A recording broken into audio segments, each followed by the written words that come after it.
Not long before that mix from Josh Tissier to kick off your weekend, but joining me in the studio is the man himself, Josh, and it's been about a few months now since we last had a mix for you, but so much has happened since May.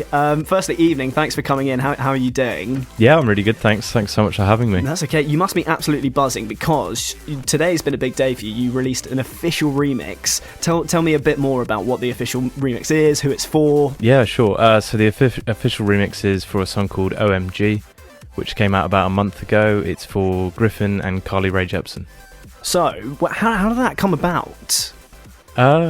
The short version is I know somebody who works for a radio station in America, and they introduced me to Griffin's management and asked if I wanted to do a remix.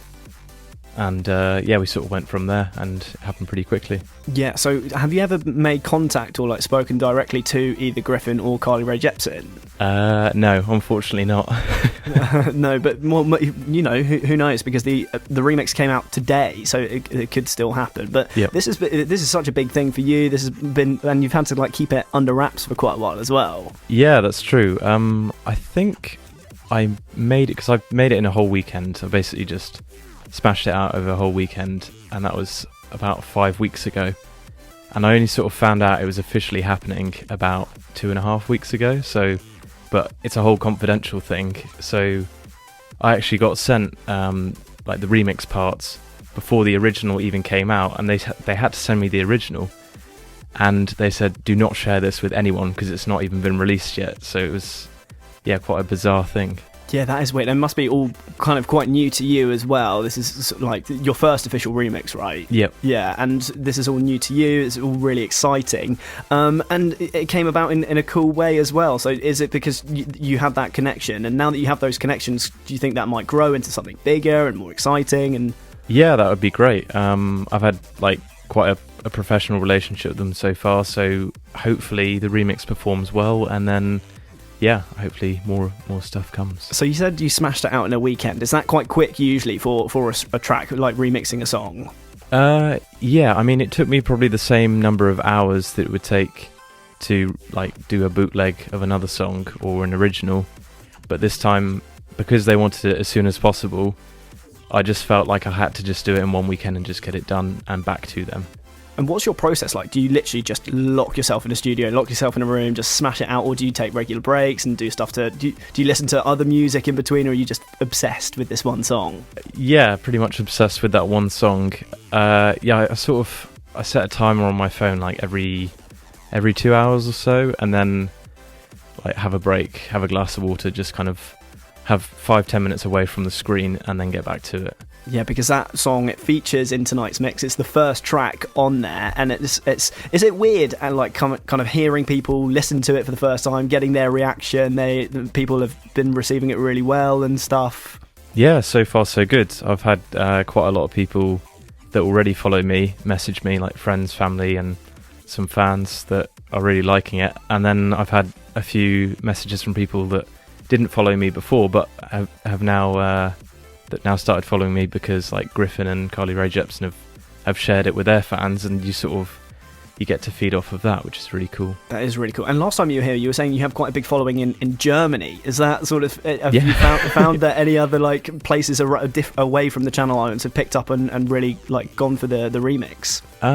It's actually still Germany at the moment that's leading the way in terms of streams on Spotify. So I don't know why. Again, I still haven't figured it out. So. It doesn't matter though. If they're loving it and indulging in it, then it's great. That's Josh Tissier. He's provided tonight's mix. Tim Hunter.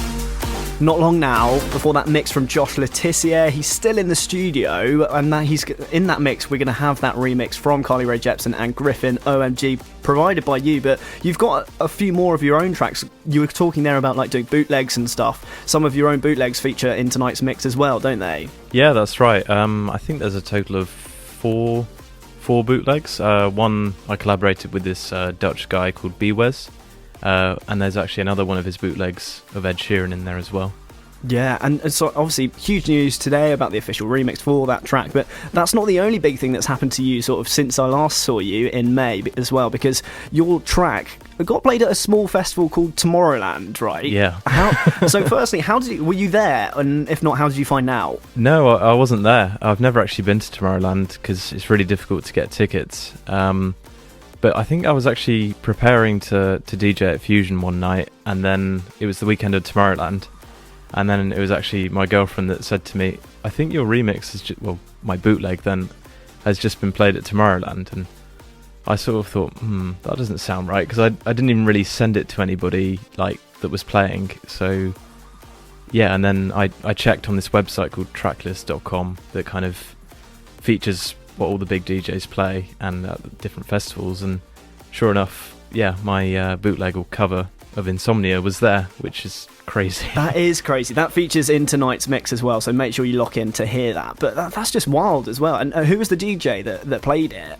Her name, cause it's actually a female DJ called Matten, and I think I found out how she got a hold of it. I sent it to her husband, who happens to be a DJ, to like a promo email, and I guess she just checks his emails for music. Luckily for you, I guess. Yeah. Exactly. That's so funny, isn't it? I guess that's kind of what the world of like DJing is like. If you produce something and you send it to someone, they could send it on, and that's obviously worked in your favour. Yeah, it was really cool because I didn't get to see it until like the video came up, or the like after movie of that DJ's set.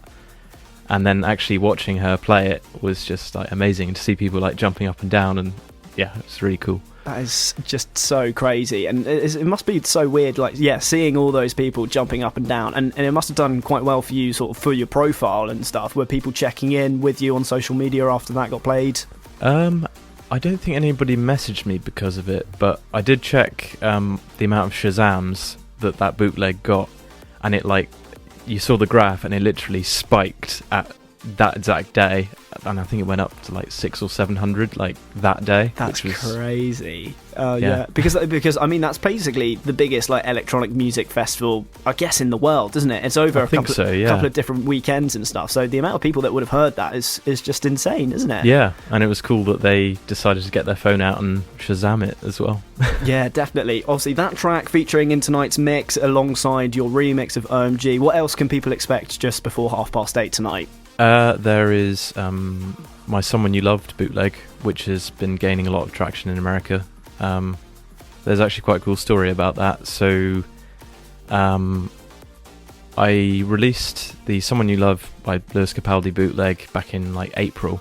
I just put it on YouTube and SoundCloud and sort of didn't expect anything to come of it, and then a radio station in America picked it up and they started playing it like 4 or 5 times a day. And then one of the presenters messaged me on Instagram. At the time, I didn't even know who she was, and kind of explained that they'd been playing it, and that every time it gets played, they get loads of messages asking, like, what is this bootleg? Where can I get it? Because it's not official. And then this presenter said, would you ever think about turning it into an official remix? And I said, well, yeah, obviously I'd love to do that, but I have no contacts with like Lewis or the record label.